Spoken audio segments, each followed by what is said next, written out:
लग्नानंतर होईलच प्रेम मालिकेच्या आजच्या भागामध्ये आपल्याला असं पाहायला मिळणार आहे की आता रम्या, वसू आणि त्याचबरोबर विजय ह्या तिघांनी मिळून एक डाव टाकलेला असतो, एक प्लॅन केलेला असतो.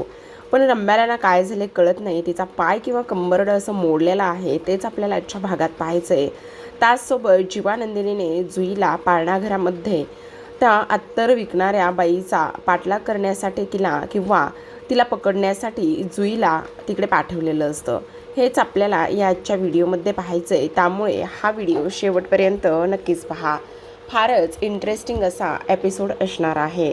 तर आता प्रेक्षकांनो, आपण मालिकेमध्ये पाहतोय की आता जुई आलेली असते आणि जुई आल्यानंतर नंदिनी आणि जीवाच्या दोघांच्याही खोलीमध्ये ती जाते. आता दोघांच्याही खोलीमध्ये गेल्यानंतर इकडे आपण पाहतो की ती आरशासमोर जाऊन उभी राहते आणि त्याच वेळेला आणि इथे जीवा आणि त्याचबरोबर नंदिनी हे दोघेही जण तिला पाहत असतात. तर इकडे दुसऱ्या बाजूला रम्या आणि त्याचबरोबर विजय हे दोघेही जण एकमेकांना भेटलेले असतात आणि गाडीमध्ये असतात. तेव्हा आता इकडे रम्या विजयला म्हणत असते, अरे विजय, काय करतोयस तू? हे मला कळत नाही की तुझं काय चाललंय म्हणून.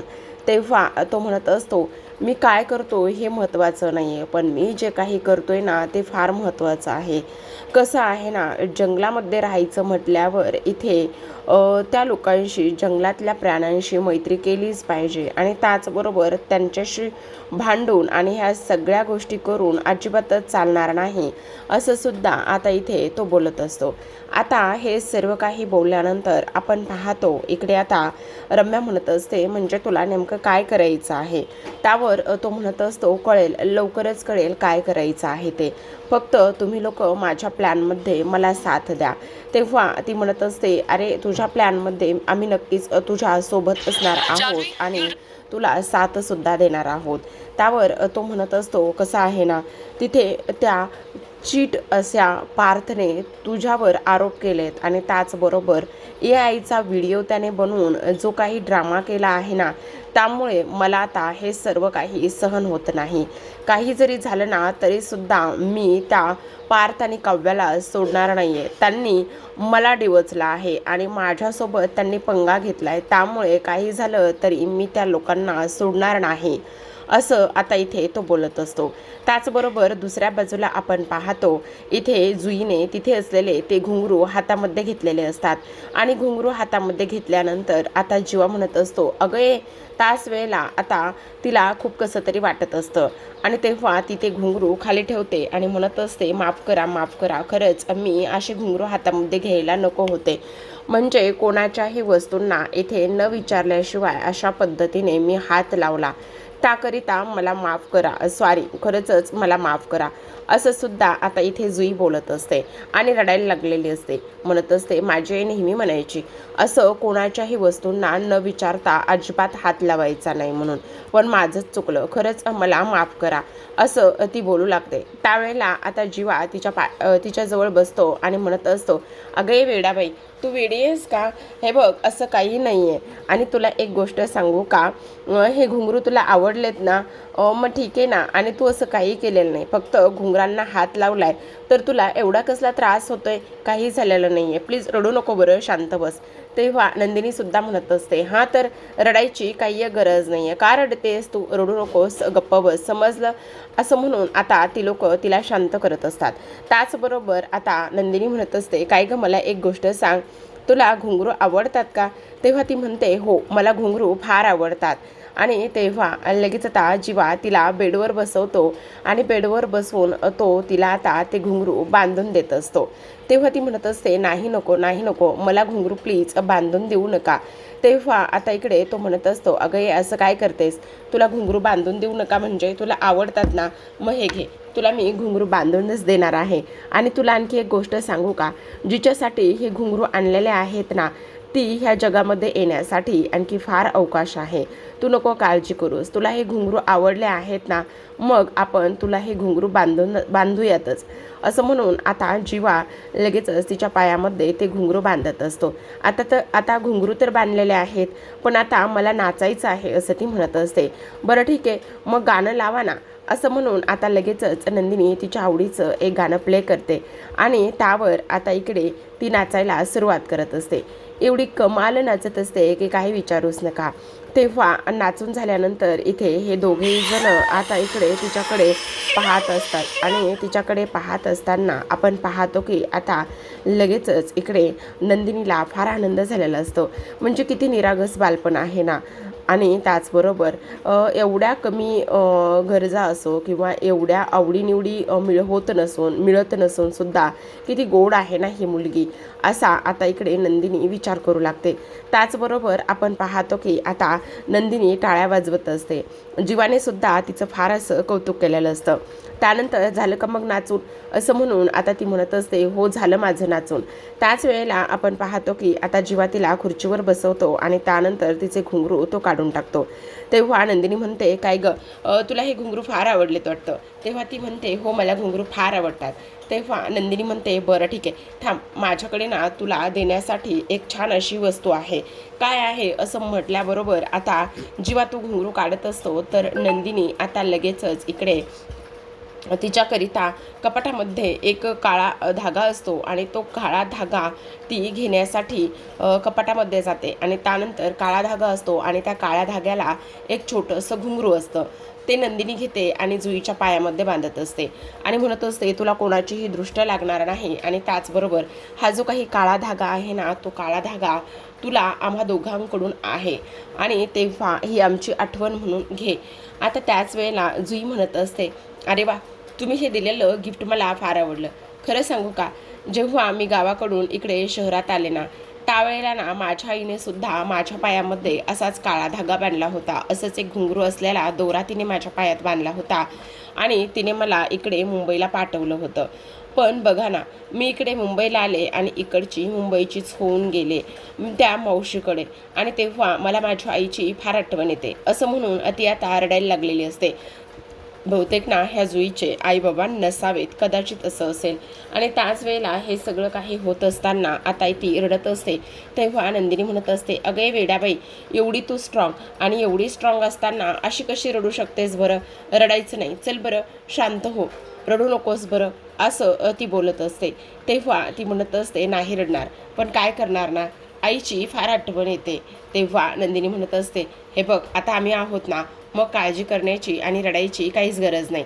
त्याच वेळेला आता जीवा म्हणत असतो, हां अजिबात रडायचं नाही, ह्या नकटीला तर रडता पण येतं, नाचता बरोबर रडता पण येतं, असं तो म्हणत असतो.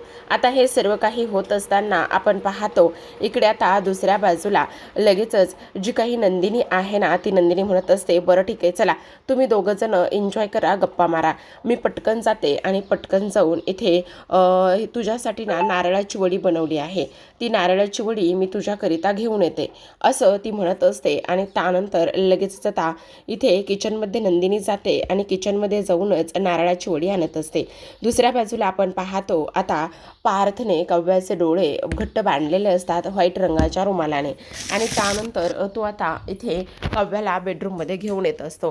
तेव्हा काव्या म्हणत असते, काय चाललंय देशमुख तुमचं, मी पडेल हो, अहो आत्ताच मी इकडे हे करून आलेले आहे, म्हणजे इथे आपण चेकअप करून आलो आहोत ना, मग चेकअप करून आलोत आणि त्यानंतर तुम्ही अशा पद्धतीने माझ्याशी खेळ करायला लागलेला आहात, मी दमले हो देशमुख, असं ती बोलत असते. आणि तेव्हा पार्थ म्हणत असतो, मला एक गोष्ट सांगा, माझ्या हे बोटं किती आहेत, तो हात दाखवतो. तेव्हा ती म्हणत असते, 5 बोटं आहेत. आता 5 बोटं आहेत असं बोलल्याबरोबर जो काही इथे पार्थ आहे तो म्हणत असतो, नाही तुम्ही ना चिटिंग करताय, तुम्हाला ना दिसतंय बहुतेक. आणि त्याच वेळेला आता काव्या म्हणत असते, नाही हो देशमुख, मला कसं दिसणार आहे सांगा बरं, शक्य तरी आहे का मला दिसणं, माझ्या डोळ्यावर रुमाल आहे मी आणि अंदाजे बोलले हे सगळं काही.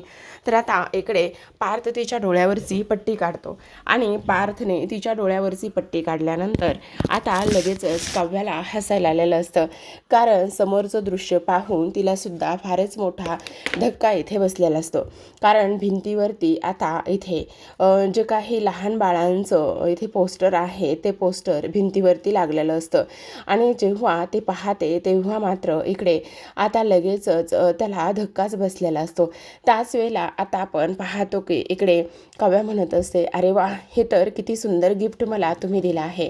तेव्हा पार्थ म्हणत असतो, अहो काव्या, कसं आहे ना, प्रेग्नन्सीचे हे 9 महिने तुम्हाला काढणं सोपं नाही आहे आणि त्याचमुळे मी तुमचा प्रत्येक दिवस चांगला एन्जॉय व्हावा, त्याचबरोबर तो तुम्ही चांगला जगावा म्हणून हे सर्व प्रयत्न मी करत आहे. बस एवढंच, याच्या पलीकडे आणखी काहीच नाही. आता हे सर्व काही बोलल्यानंतर आता काव्या म्हणत असते, अरे वा, खरं तर आपलं म्हणजे मुलगा झाल्यानंतर तो खरंच हे सगळं काही त्याच्या आईची जर्नी पाहून त्याला सुद्धा आनंदच होणार आहे.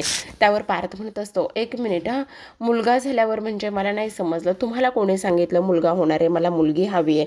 कारण मला मुलगी का हवी आहे, तर दुसरी मुलगी आल्यानंतर मी काव्या तुमच्यावर तेवढं प्रेम करू शकणार नाही. मुलगा आलं तर मला ते प्रेम इथे त्या मुलीसोबत वाटून नाही घ्यायचे, मला मुलगाच हवा आहे. तेव्हा ती म्हणते, नाही, मला क्यूट मुलगी हवी. त्यावर लगेच आता इकडे ती त्याला धपाटा मारते आणि त्यानंतर आता पार्थ म्हणत असतो, मी त्याला चांगलाच बदलेन बरं का मुलाला. त्यावर ती म्हणत असते, नाही अजिबातच नाही, असं म्हणून दोघेही जण आता हसत असतात. दुसऱ्या बाजूला सर्वजण डायनिंग टेबलवर असतात. मिथुन काका कोडे सोडवत असतात. एक कोडं पार्थला ते विचारतात, पण त्याला काही लक्षात येत नाही. तेवढ्यातच तिथे आता जुई येते आणि जुई त्या कोड्याचं उत्तर देते आणि त्या जुईने कोड्याचं उत्तर दिल्यानंतर पार्थ म्हणत असतो, काय रे काका, ही कोणाची मैत्रीण आहे? ही इथे कशी काय आलेली आहे? आणि त्याचबरोबर ही मला वाटते पिहूची मैत्रीण आहे. आणि तेव्हा तो म्हणत असतो, नाही रे, ही पिहूची वगैरे मैत्रीण नाही आहे, मग ही कोण आहे? असं तो म्हणत असतो. तेव्हाच आता मिथुन काका म्हणत असतो, अरे पिहू हॉस्टेलला आहे, मग ही कोण आहे? तेव्हा मानिनी तिथे येते आणि मानिनी म्हणत असते, अरे वा जुई, तू आलीस सुद्धा आणि एवढ्या लवकर आटपून सुद्धा आलीस? तेव्हा ती म्हणत असते, हो बरं, ये चल, नाश्त्यासाठी बस. तेव्हा आता पार्थ म्हणत असतो, आई तुझ्या ओळखीची ही कोण आहे नेमकी? अरे हिला ना जीवा आणि नंदिनी घेऊन आले आहेत. आज ना तिला एका वयस्कर बाईकडे घेऊन जाणार आहेत, असं म्हणत असते ती. आणि तेवढ्यातच आता इकडे तू तयार पण झालेली आहेस. आणि काय ग, येतानाच 2 ड्रेस घेऊन आली होतीस का तू? म्हणजे लगेचच कपडे वगैरे हे सगळं काही तू घालून आलीस ना, म्हणून म्हटलं. आणि तेव्हा आता इकडे जीवा आणि नंदिनी दोघेही जण तिथे येतात आणि ते आल्याबरोबर दोघेही जण म्हणत असतात, अहो आई नाही, तिचे कपडे वगैरे आणलेले नव्हते.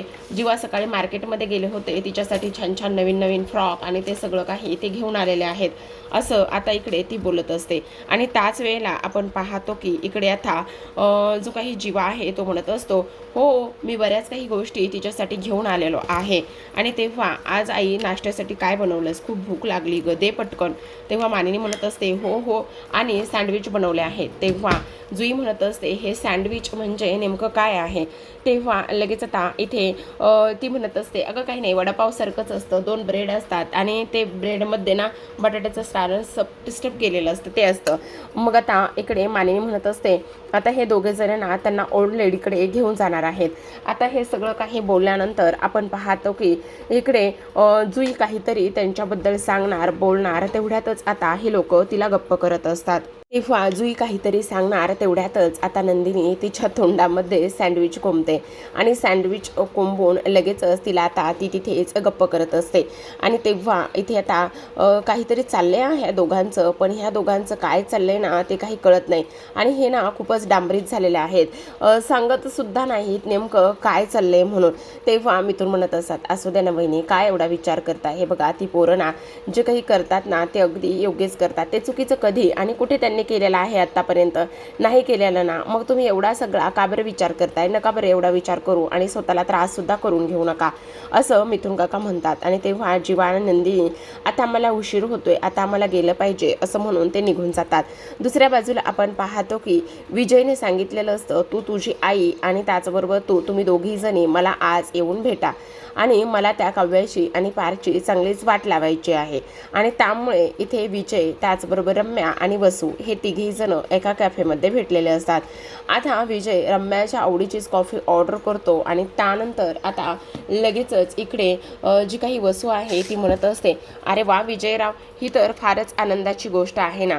आणि म्हणजे बघा ना, तुम्हाला इथे माझ्या जी काही माझी रम्या जी आहे ना तिच्या सर्व आवडीनिवडी आणि त्या सगळ्या गोष्टी तुम्हाला बरोबर माहिती, तुम्हाला बरोबर समजल्या आहेत ना, असं तो म्हणत असतो. तेव्हा विजय म्हणत असतो, नाही नाही, समजण्याचं आणि ह्या सगळ्या गोष्टीचं काही नाही आहे. आता तिच्यासोबत आयुष्यच घालायचं आहे म्हटल्यावर मग तिच्या आवडीनिवडी आणि ह्या सगळ्या गोष्टी समजायला हव्यात ना. तेव्हा आता वसू म्हणत असते, खरं सांगू का विजयराव, जेव्हापासून तुम्ही आमच्या आयुष्यात आलात ना तेव्हापासून आम्हाला खूप आधार झाला आहे. असं वाटतंय की तुम्ही आमचे वालीच आहात. खरंच खूप आधार झाला आहे बरं का तुमचा आम्हाला. असं म्हटल्याबरोबर आता विजय म्हणत असतो, हो का, अरे वा, मग आता मला सांगा, मला रम्याबरोबर लग्न करायचं आहे, त्याचबरोबर त्या पार्थ आणि काव्याला धडा शिकवायचा आहे, म्हणून माझ्याकडे एक खूप मोठा प्लॅन आहे. आता तो प्लॅन वर्क झाला ना तर सगळं व्यवस्थित होईल. आता कोणता प्लॅन आहे? तेव्हा विजय म्हणत असतो, हा जो काही प्लॅन आहे ना तो प्लॅन आपण यशस्वीच करायचा. त्यावर वसू म्हणत असते, पण काय आहे ते तरी सांगा ना अगोदर. असं म्हटल्याबरोबर आता विजय म्हणत असतो, हो, प्लॅन तर सांगणारच आहे, पण मला आता इथे असा बाहेरून तो प्लॅन वर्क करता येणार नाही आहे. कारण त्या काव्याने आणि त्याचबरोबर त्या पार्थने माझ्या रम्याला फार दुखवले आणि त्या दोघांनीही माझ्या रम्याला फार दुखवल्यामुळे मी त्यांना एवढ्या सहजासहजी सोडेल असं अजिबातच होणार नाही. असं सुद्धा आता इकडे तो बोलत असतो.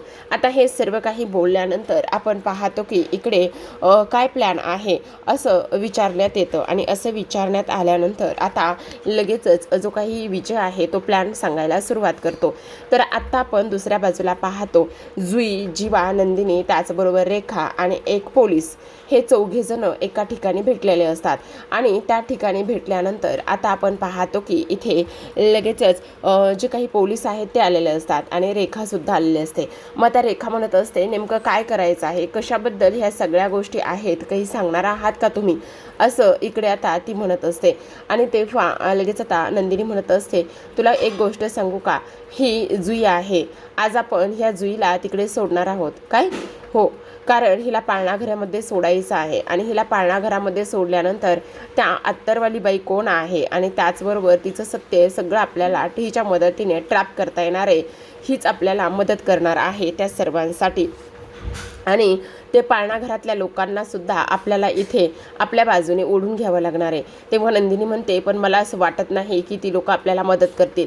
कारण एक गोष्ट लक्षात येते का, बघा ना, म्हणजे सगळ्यात महत्त्वाचं म्हणजे की ती जी पाळणाघरातली लोकं आहेत ना, ती लोकंसुद्धा इथे मला असं वाटतंय की त्या अत्तरवाल्या आणि मास्टरलाच हातमिळवणी केलेली असावीत.